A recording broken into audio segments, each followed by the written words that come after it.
राधे राधे। रामायण के अनुसार रावण के पास कई लड़ाकू विमान थे। पुष्पक विमान के निर्माता विश्वकर्मा थे। कुछ के अनुसार पुष्पक विमान के निर्माता ब्रह्मा थे। ब्रह्मा ने यह विमान कुबेर को भेंट किया था। कुबेर से इसे रावण ने छीन लिया। रामायण में वर्णित है कि रावण पंचवटी में माता सीता का हरण करके पुष्पक विमान से लंका लेकर आया था। रावण की मृत्यु के बाद विभीषण इसका अधिपति बना और उसने फिर से इसे कुबेर को दे दिया। कुबेर ने इसे राम को उपहार में दे दिया था। राम लंका विजय के बाद अयोध्या इसी विमान से पहुंचे थे।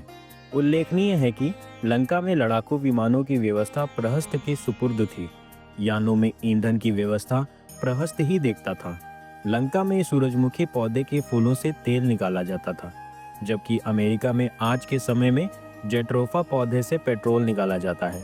अब भारत में भी रतन जोत के पौधे से तेल बनाए जाने की लंकावासी तेल शोधन में निरंतर लगे रहते थे। रावण का वध करने के बाद लंका से अयोध्या जाते समय राम, लक्ष्मण, सीता एवं हनुमान जी इसी विमान से अयोध्या लौटे थे। श्रीलंका के श्री रामायण रिसर्च कमेटी के अनुसार रावण के पास अपने पुष्पक विमान को रखने के लिए 4 हवाई अड्डे थे। इन 4 हवाई अड्डों में से एक का नाम उसानगोड़ा था।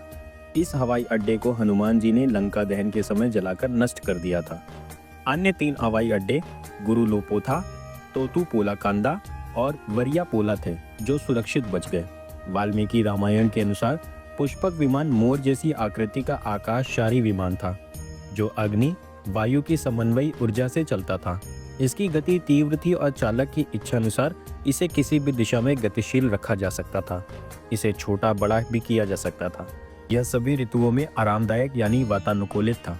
इसमें स्वर्ण खंभ, मणि निर्मित दरवाजे, मणि स्वर्णमय सीढ़ियां, वेदियां, गुप्त ग्रह, अट्टालिकाएं तथा नीलम से निर्मित सिंहासन थे। अनेक प्रकार के चित्र एवं जलियों से यह सुसज्जित था। यह दिन और रात दोनों समय गतिमान रहने में समर्थ था। तकनीकी दृष्टि से पुष्पक में इतनी खूबियां थीं जो वर्तमान विमानों में नहीं है।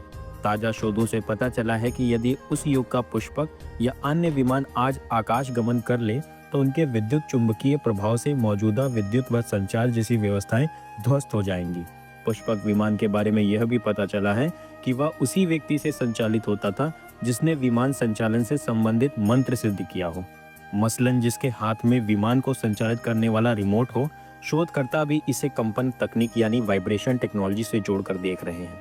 पुष्पक की एक विलक्षणता यह भी थी कि वह केवल एक स्थान से दूसरे स्थान तक ही उड़ान नहीं भरता था, बल्कि एक ग्रह से दूसरे ग्रह तक आवागमन में भी सक्षम था, यानी यह अंतरिक्ष यान की क्षमताओं से भी युक्त था।